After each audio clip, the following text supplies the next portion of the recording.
இந்த விஷயம் தெரியாமல் போச்சு ஃப்ரெண்ட்ஸ். உங்களுக்கு இந்த விஷயம் தெரியுமா? நம்ம வளர்க்குற இந்த சோனாலி கோழி எங்கே எப்படி உருவானுச்சின்னு உங்களுக்கு தெரியுமா? அது தெரிஞ்சிருக்கு முன்னாடி என்னோடய சேனலை கொஞ்சம் சப்ஸ்கிரைப் பண்ணிக்கோங்க. சோனாலி கோழி முதல்ல பங்களாதேஷ் நாட்டில் தான் உருவாக்கப்பட்டுச்சு.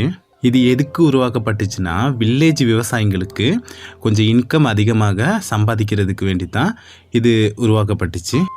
சோனாலி கோழிங்கிறது ஒரு ஹைப்ரிட் க்ராஸ் ப்ரீட், சரிங்களா?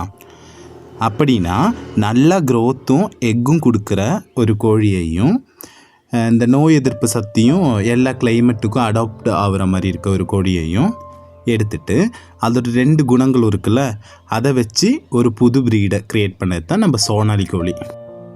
அதனால் இந்த கோழியை நம்ம எந்த கிளைமேட்டில் வேணாலும் வளர்க்கலாம். அப்போது இது இந்தியாவுக்கு எப்படி வந்துச்சு? பங்களாதேஷில் உருவாக்கப்பட்ட கோழி இது இந்தியாவுக்கு எப்படி வந்துச்சுன்னு உங்களுக்கு தெரியுமா? அது எப்படி வந்துச்சுன்னா, இந்த ப்ரீடு உருவாக்கப்பட்டப்போ பங்களாதேஷில் நல்லா வெற்றி அடைஞ்சது. அதுக்கப்புறம் இதை இந்தியாவில் சில மாநிலங்களில் இன்ட்ரடியூஸ் பண்ணாங்க. அதாவது இந்த வெஸ்ட் பெங்கால்லாம் இருக்குல்ல, அந்த பார்டர் ஏரியாவில் தான் இதை ஃபஸ்ட்டு இந்தியாவில் கொண்டு வந்து அங்கே தான் வளர்க்கப்பட்டுச்சு. அங்கேயும் நல்ல வெற்றிகரமாக இருந்துச்சா. அதுக்கப்புறம் தான் தமிழ்நாடு, கேரளா இடத்துலலாம் இது நல்லா ஃபேமஸ் ஆயிடுச்சு. அப்போது இந்த சோனாலி கோழிங்கிறது ஒரு சாதாரண ப்ரீடு இல்லை, இது விவசாயிகளுக்காக உருவாக்கப்பட்ட ஒரு ஸ்பெஷல் ஹைப்ரீடு. நம்மளோட நெக்ஸ்ட் வீடியோவில் இதோட ஃபுல் ஹிஸ்டரியை நம்ம பார்ப்போம்.